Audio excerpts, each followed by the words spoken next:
जय हिंद साथियों। Daily current affairs के इस सीरीज में आप सभी का स्वागत है। आज है 24 अक्टूबर 2025 और 24 अक्टूबर 2025 से संबंधित जितने भी महत्वपूर्ण प्रश्न बन सकते हैं सभी को हम लोग इस वीडियो में डिस्कशन करेंगे। देख सकते हैं एक क्वेश्चन आपको दिखाया गया है, इसी पैटर्न पे आगे का सभी प्रश्न आपको बताया जाएगा और इस आधार पे आप यदि सभी क्वेश्चन को देख लेते हैं तो आप एग्जाम तक एक बहुत अच्छे स्थिति में आ जाएंगे। आइए शुरू करते हैं आज के पहले प्रश्न से। पहला प्रश्न है, what is the Bajrang Setu which is soon to open in Rishikesh. Rishikesh में जल्द शुरू होने वाला बजरंग सेतु क्या है? तो इसका सही आंसर है ऑप्शन बी, अर्थात भारत का पहला 132 मीटर केबल ग्लास ब्रिज है। आप देख सकते हैं ग्लास का ब्रिज है, 132 मीटर का है। कहाँ है? तो यह ऋषिकेश में है, शुरू होने वाला है। तो बजरंग सेतु ऋषिकेश में भारत का पहला 132 मीटर लंबा केबल ग्लास ब्रिज है और इस ब्रिज में लगभग 70 करोड़ की लागत से इसे तैयार किया गया है और यह पर्यटकों और साहसिक गतिविधियों के लिए एक प्रमुख आकर्षण का केंद्र बनने वाला है। तो ये क्वेश्चन आपके एग्जाम के लिए बहुत महत्वपूर्ण रहने वाला है, इसे ध्यान रखेंगे। अगला प्रश्न देखते हैं, coal India limited and IIT Madras have signed an MOUs for the establishment of which centre. Coal India limited और IIT मद्रास ने किस केंद्र की स्थापना के लिए MOU पर हस्ताक्षर किए हैं? तो इसका सही आंसर है option B. Option B is a right answer, centre for sustainable energy, अर्थात सतत ऊर्जा केंद्र। तो कोल इंडिया लिमिटेड और IIT मद्रास ने सतत ऊर्जा केंद्र, यही आंसर हुआ, सेंटर फॉर सस्टेनेबल एनर्जी की स्थापना के लिए MOU पर हस्ताक्षर किए हैं जो ऊर्जा अनुसंधान और टिकाऊ समाधान विकसित करेगा। ये इसका सही आंसर है। देखते हैं अगला प्रश्न। अगला प्रश्न है, from November 1 2025 what is the new provision for bank accounts and lockers under the banking laws amendment act 2025। 1 नवंबर 2025 से बैंक लॉज संशोधन अधिनियम 2025 के तहत बैंक खातों और लॉकरों के लिए नई व्यवस्था क्या है? तो आज से पहले जो व्यवस्था थी उसमें कुछ संशोधन हुआ है। अब नया व्यवस्था में अब कई लोग जो है इसमें नामांकित व्यक्ति को अनुमति मिल सकता है। मल्टीपल नॉमिनीज को अलाउ किया गया है। ग्राहक अपने खातों में अधिकतम 4 नॉमिनी जोड़ सकेंगे। नामांकन एक साथ या क्रमिक तरीके से किया जा सकता है। किस नॉमिनी को कितने हिस्सेदारी यह भी ग्राहक को बताना पड़ेगा। लॉकर सुरक्षित अभिरक्षा के मामलों में केवल क्रमिक नामांकन निर्माण है और यह व्यवस्था 1 नवंबर 2025 से लागू होगी। और नए नियम के अनुसार अब बैंक खाते में और लॉकर में एक से अधिक नामांकित व्यक्तियों को नामित किया जा सकता है और यह सुविधा ग्राहकों को सुरक्षा और सुविधा प्रदान करती है। इससे मृतक खाता धारक की संपत्ति के हस्तांतरण में पारदर्शिता बढ़ेगी। अगला प्रश्न देखते हैं, India and United Kingdom recently launched which new scientific fellowship programme. Bharat और यूनाइटेड किंगडम ने हाल ही में कौन सा नया वैज्ञानिक फेलोशिप प्रोग्राम शुरू किया है? तो इसका सही आंसर है, आप ऑप्शन दे इस इमेज को देखकर भी आंसर का अनुमान लगा सकते हैं। सही आंसर है option B, Ramanujan junior research programme. Ramanujan junior research programme इसका सही आंसर है, ऑप्शन बी इसका सही आंसर है। भारत और यूके ने रामानुजन जूनियर रिसर्च प्रोग्राम शुरू किया है जो युवा वैज्ञानिकों और शोधकर्ताओं को उच्च गुणवत्ता वाले वैज्ञानिक प्रशिक्षण और सहयोग के लिए अवसर प्रदान करता है। तो ये है इसका सही आंसर। अगला प्रश्न है, which century old administrative tradition was revived in the Jammu and Kashmir after 4 years. Jammu Kashmir में 4 वर्षों के अंतराल के बाद कौन सा शताब्दी पुराना प्रशासनिक परंपरा पुनर्जीवित की गई है? तो इसका सही आंसर होगा दरबार ट्रांसफर, अर्थात दरबार ट्रांसफर प्रणाली में सरकार गर्मियों और सर्दी में जम्मू कश्मीर और श्रीनगर के बीच कार्यालय बदलती है। इसे 4 साल के अंतराल के बाद पुनर्जीवित किया गया है और यह प्रशासनिक कार्यकुशलता और ऐतिहासिक परंपरा का प्रतीक है। तो इसका सही आंसर हो गया दरबार ट्रांसफर, अर्थात जब सर्दियां बहुत ज़्यादा सर्दी पड़ती है तो जम्मू से श्रीनगर और श्रीनगर से जम्मू गर्मी और सर्दी में जब हस्तांतरण होता है दरबार का, जब मुख्यालय का, इसी को बोलते हैं दरबार ट्रांसफर। इसे ध्यान रखेंगे। किस राज्य ने किया, ऐसा भी प्रश्न पूछा जा सकता है। जम्मू कश्मीर ने कितने साल बाद? तो 4 साल बाद इस परंपरा को पुनः शुरू किया है।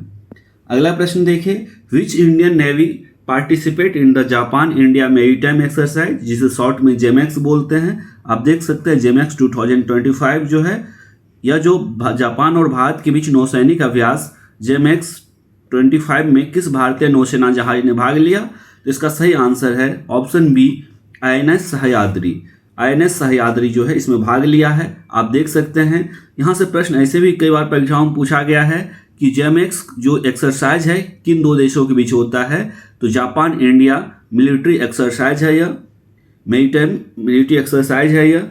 तो यह INS सह्याद्री, ऑप्शन बी इसका सही आंसर है। एक Shivalik class guided missile frigate है और इसने जेमेक्स 25 के समुद्री चरण में भाग लिया है और यह अभ्यास भारत और जापान के बीच समुद्री सहयोग बढ़ाने के लिए आयोजित किया गया है। ये इसका सही आंसर है। अगला प्रश्न देखिए, तो which tech company announce that it's Willow chip has achieved the world's first verifiable quantum advantage? किस तकनीकी कंपनी ने घोषणा की है कि उसका विलो चिप दुनिया की पहली सत्यापनीय क्वांटम बढ़त हासिल कर चुका है? तो इसका सही आंसर है गूगल। तो गूगल क्वांटम AI ने विलो चिप के माध्यम से क्वांटम कंप्यूटिंग में पहली सत्यापनीय क्वांटम बढ़त हासिल की है और यह तकनीकी क्षेत्र में ऐतिहासिक उपलब्धि है। इससे कंप्यूटिंग में नई संभावनाएं खुलेगी। इसका सही आंसर है गूगल ने ऐसा किया है। अगला प्रश्न देखिए, तो अगला प्रश्न कहता है president Draupadi Murmu unveiled the statue of home at the Kerala Raj Bhavan. राष्ट्रपति द्रौपदी मुर्मू ने केरल राजभवन में किसकी मूर्ति का अनावरण किया? तो इसका सही आंसर हो जाएगा ऑप्शन बी, KR नारायण। आप देख सकते हैं KR नारायण साहब के राष्ट्रपति का अनावरण किया है किसने? हमारे वर्तमान के राष्ट्रपति श्रीमती द्रौपदी मुर्मू ने। तो राष्ट्रपति द्रौपदी मुर्मू ने पूर्व राष्ट्रपति KR नारायण की मूर्ति का अनावरण किया जो भारतीय लोकतंत्र और सेवा के लिए सम्मानित व्यक्ति हैं। तो इसका सही आंसर ध्यान रखेंगे। कौन सा राजभवन है? तो केरल का राजभवन है। किस व्यक्ति की मूर्ति को किया गया है? तो KR नारायण की मूर्ति को किया गया है, अनावरण किया गया है। किनके द्वारा किया गया है? तो भारत के राष्ट्रपति द्रौपदी मुर्मू के द्वारा किया गया है। ये सभी प्रश्न आपके लिए इंपॉर्टेंट हो जाते हैं। अगला प्रश्न देखते हैं, इंडिया ओरिजिन हिस्टोरियन जो सुनील अमृत है won the British Academy Book Prize for which book? भारतीय मूल के इतिहासकार सुनील अमृत को ब्रिटिश अकादमी बुक प्राइज किस पुस्तक के लिए मिला है?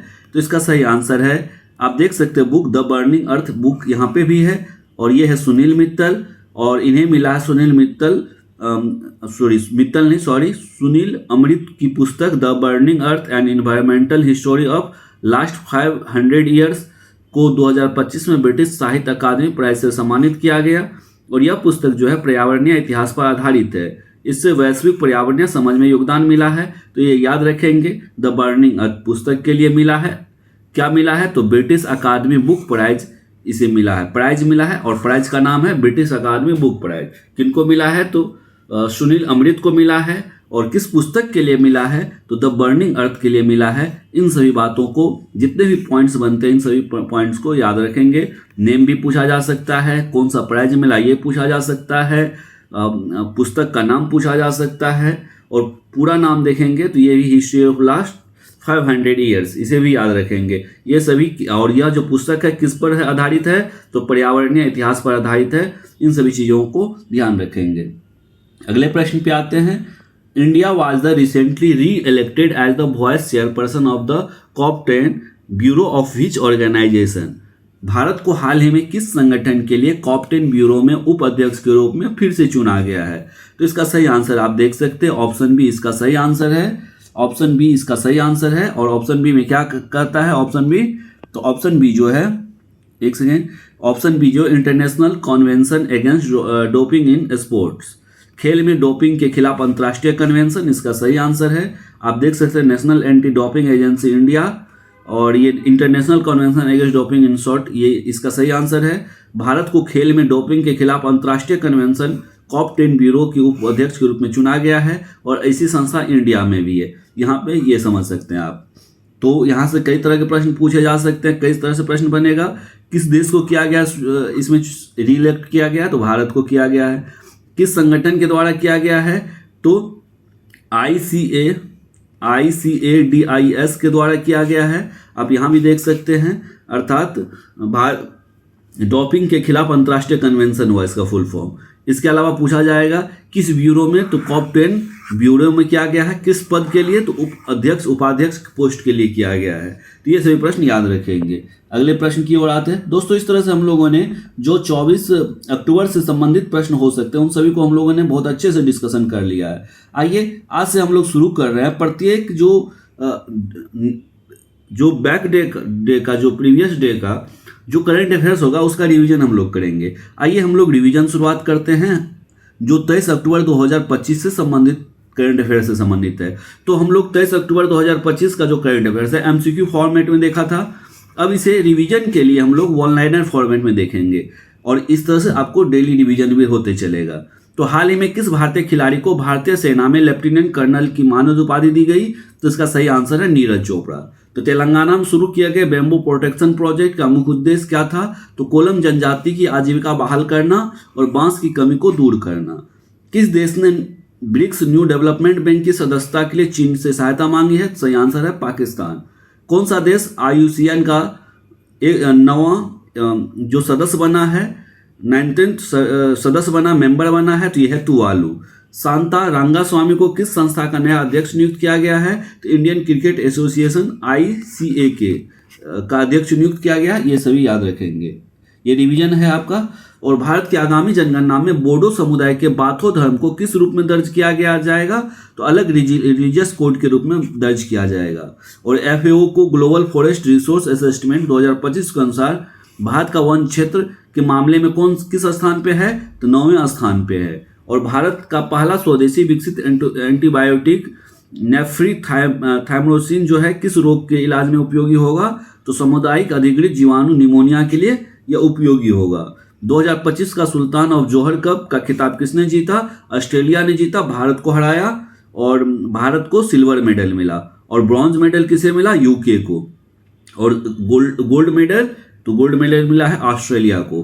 फीफा अंडर-20 वर्ल्ड कप 2025 का विजेता कौन बना है, तो मोरक्को बना है। और world summit on social development 2025 का आयोजन कहाँ हुआ, तो दोहा कतर में हुआ।